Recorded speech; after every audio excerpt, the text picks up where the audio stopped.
The Coast Guard called at midnight and blew Frederick's world apart. Karen had hijacked his locked boat for a secret gala while he was gone. He sat up in bed, still jet-lagged from Seattle, and blinked hard. The officer's voice stayed calm, but the words felt like ice. Your vessel Lucky Escape is 5 miles offshore, full of drunk dancers. Frederick's heart slammed like a war drum inside his chest.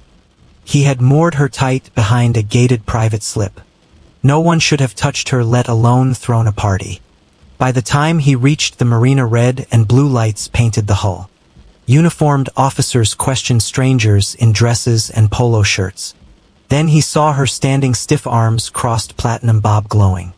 Karen Cartwright, HOA president of Windward Palms, mid-50s, sour face forever.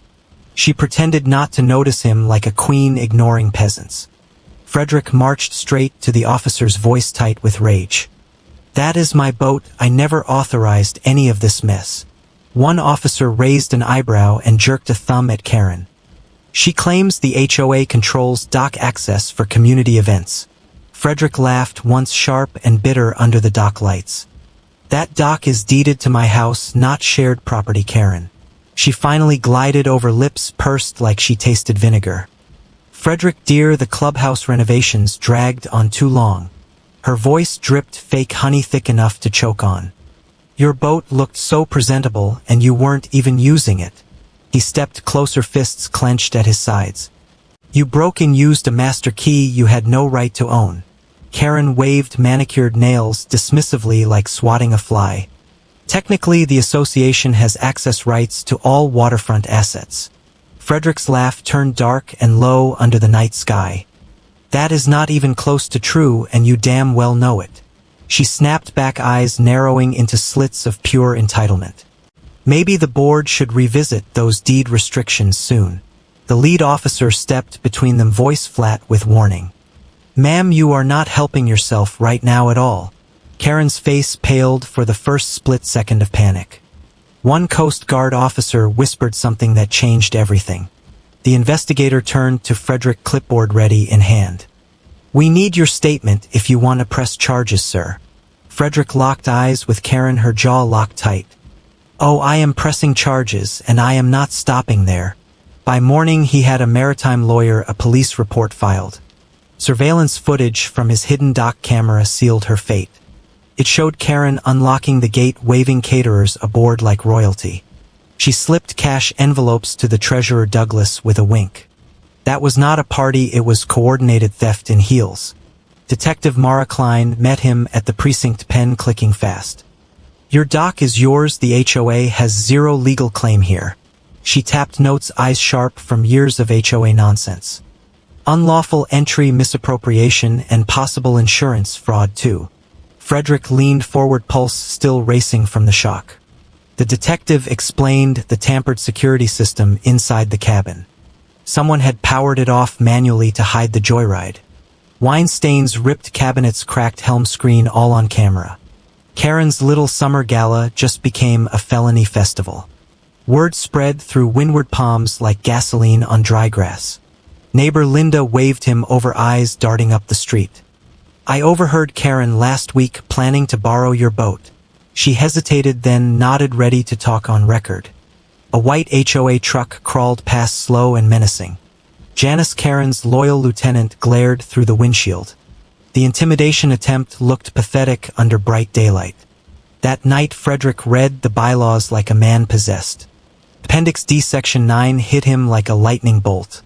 No board member could use private property without written consent. Violation meant immediate removal pending a homeowner vote. He smiled for the first time since the midnight call.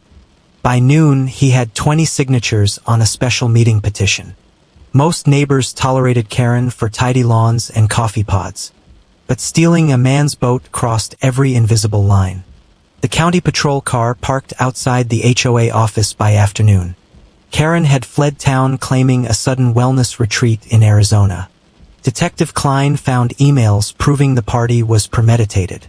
They discussed spinning it as a simple misunderstanding if caught. The emergency meeting packed the community center standing room only. Douglas sat sweating pale as the petition hit the table.